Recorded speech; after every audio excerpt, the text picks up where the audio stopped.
நடந்து முடிஞ்சிருக்கிற தமிழகத்தினுடைய அ இந்த சட்டமன்ற தேர்தலை பொறுத்தவரைக்கும், மிக முக்கியமாக சொல்லப்பட வேண்டிய ஒரு விடயம் தான் இந்த உண்மையாவே இத வச்சுக்கொண்டு தமிழ் அ இந்தியாவுடைய தமிழ்நாட்டு மக்கள வந்து நாங்கள் எப்படி மதிப்பிடுறதுன்றது ஒரு ஒரு விடயம் மிக முக்கியமா யோசிக்கணும்.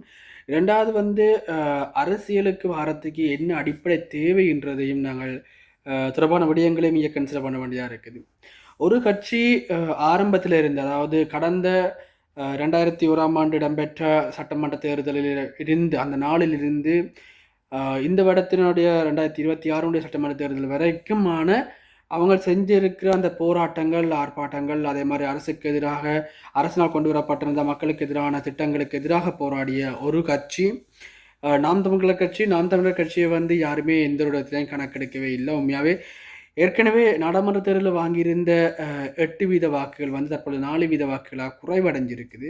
அவர்களுடைய போராட்டம், அவர்களுடைய அந்த அரும்பாடுபட்ட அந்த முயற்சி வந்து வீணடிக்கப்பட்டிருக்குது. அதே சந்தர்ப்பத்தில வெறும் 3 வருடங்களுக்குள்ள கட்சி ஆரம்பிச்சு 2 1/2 வருடங்களுக்குள்ளேயே ஆட்சிய பிடிக்கக்கூடிய அளவுக்கு ஒரே ஒரு முகம், விஜய்ன்ற ஒரு நடிகர் என்ற ஒரே ஒரு முகத்த வச்சுக்கொண்டு, ஜஸ்ட் நடிகருடைய மோகத்தின் அடிப்படையில மட்டுமே வாக்களிச்சிருக்கிற தமிழக மக்களுடைய குறிப்பிடப்பட்ட மக்கள், அந்த 1 1/2 கோடி மக்களையும் பற்றி நாங்கள் எவ்வாறு சிந்திக்கிறோன்றத முதலாவது முடியும். இதில மிக முக்கியமான ஒரு விஷயம் சொல்லணும். இந்த ஆட்சி வந்து அ எல்லாரும் சொல்ற மாதிரி அ விஜயினால அல்லது விஜயுடைய அரசாங்கத்தினால பலதரப்பட்ட மாற்றங்களை ஏற்படுத்த முடியும் என்று சொன்னால், உண்மையாகவே அதை வரவேற்கணும். அதே சந்தர்ப்பத்தில அந்த அசாத்தியமான திறமைய வந்து நாங்கள் கட்டாயம் ஏற்றுக்கொள்ள வேண்டும். ஆனால் என்னன்னு சொன்னால், அவ்வாறு நடக்காத சந்தர்ப்பத்தில எதிர்காலத்தில நடிகர்களாக இருந்து ஆட்சிக்கு வருபவர்களுக்கான பேர் அதிர்ச்சியும் இங்க காத்திருக்குது. ஆகவே இதில மிக முக்கியமாக இங்க வந்து சரியான ஒரு விடயம் நடைபெறுமாக இருந்தால், அது வந்து தமிழகத்திலேயே பேசு பொருளாக அமையும். அதே சந்தர்ப்பத்தில இது பாதகமாக முடிவடைகின்ற சந்தர்ப்பத்தில, கட்டாயம் வந்து தமிழகத்தினுடைய ஆட்சி அமைப்புகள்ல இன்னும் ஒரு பெரிய ஒரு மாற்றத்தை எதிர்காலத்தில பார்க்கலாம்.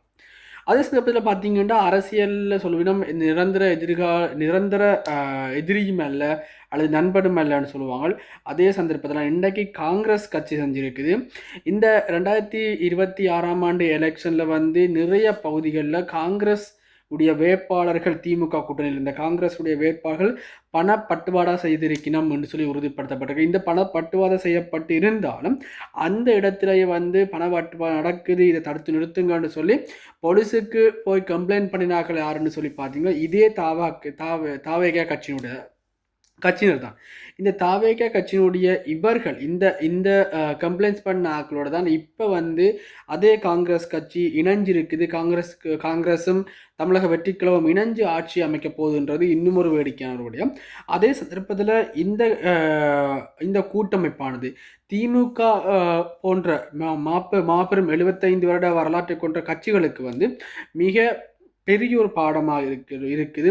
யாரை நம்ப வேணும்னு சொல்லி 10 வருடங்களுக்கு முன்னர் இந்த கூட்டணியில் இணைந்த திமுக மற்றும் காங்கிரஸ் கட்சியினுடைய கூட்டணி நேற்றையுடன் முடிவடைந்திருக்குது.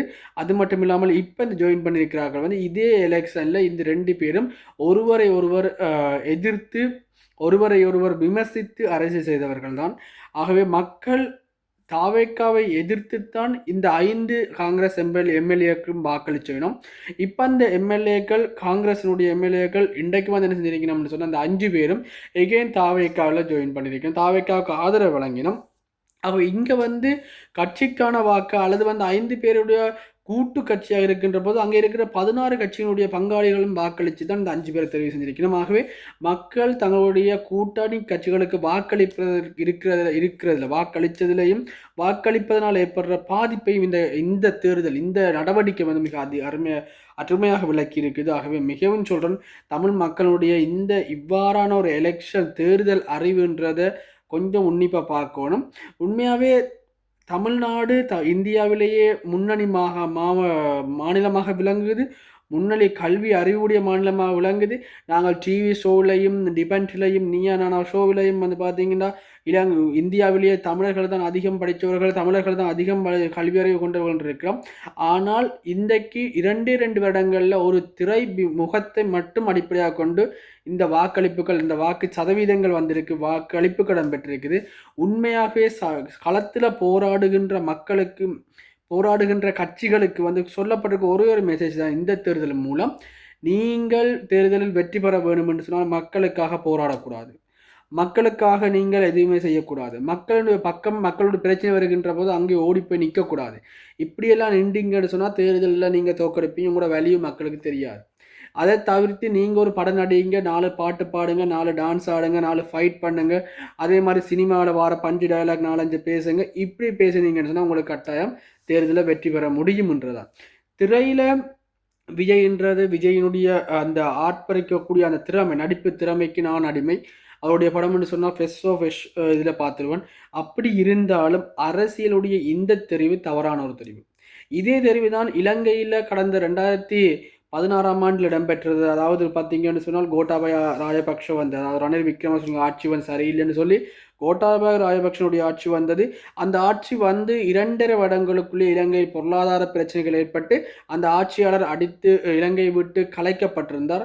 உண்மையாக இலங்கை விட்டு ஓடி இருந்தார். இதற்கு பிறகுதான் தற்பொழுது புதிய ஒரு ஆட்சி வந்திருக்குது. என்னுடைய கணிப்பு சரி என்று சொன்னால் இந்தியாவின் தமிழ்நாட்டிலும் இவ்வாறான சந்தர்ப்பங்கள் இடம்பெறதுக்கான வாய்ப்புகள் இருக்குது.